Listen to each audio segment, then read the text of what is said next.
षडंग प्रकार का पूजन जिसे परमात्मा ने अपने मुख से स्वयं कहा है, वह क्रम से बतलाया गया है।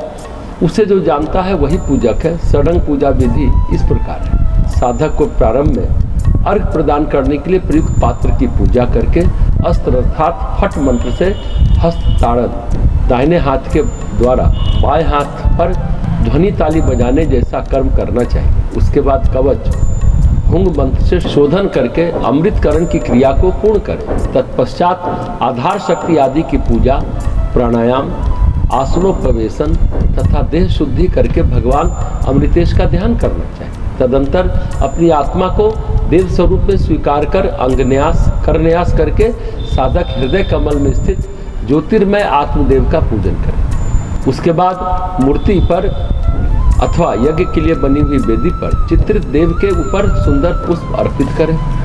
द्वार पर अवस्थित रहने वाले देवों का आवाहन और पूजन करने के लिए पहले आधार शक्ति की पूजा करें। तदंतर देवता की प्रतिष्ठा करके उनके देव परिवार का पूजन करना चाहिए, क्योंकि विद्वानों ने बतलाया है कि मुख्य देव की पूजा के साथ उनके अंग परिवार आदि की भी पूजा करने का विधान है।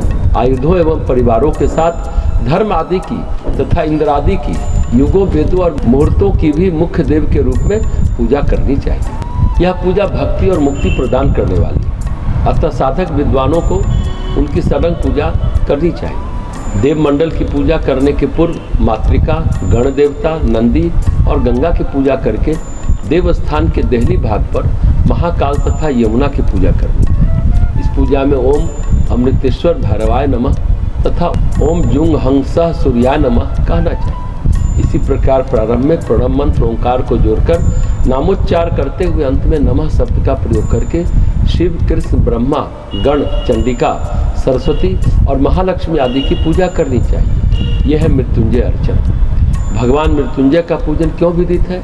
क्योंकि मृत्यु जो है हमेशा व्यक्ति को मृत्यु की धमकी दी जाती है, तुम्हें मार देंगे। तो जन्म और मृत्यु जीव के लिए हमेशा कष्टकारी होता है। जन्म इसलिए कष्टकारी है कि जन्म के समय और जन्म से पहले जीव अर्धमूर्छित अवस्था में होता है गर्भकाल में, लेकिन जन्म के समय उसकी मूर्छा टूट जाती है, उसमें विकलता होती है, फिर देह से देह अलग होती है, वो माता की देह से अलग होता है।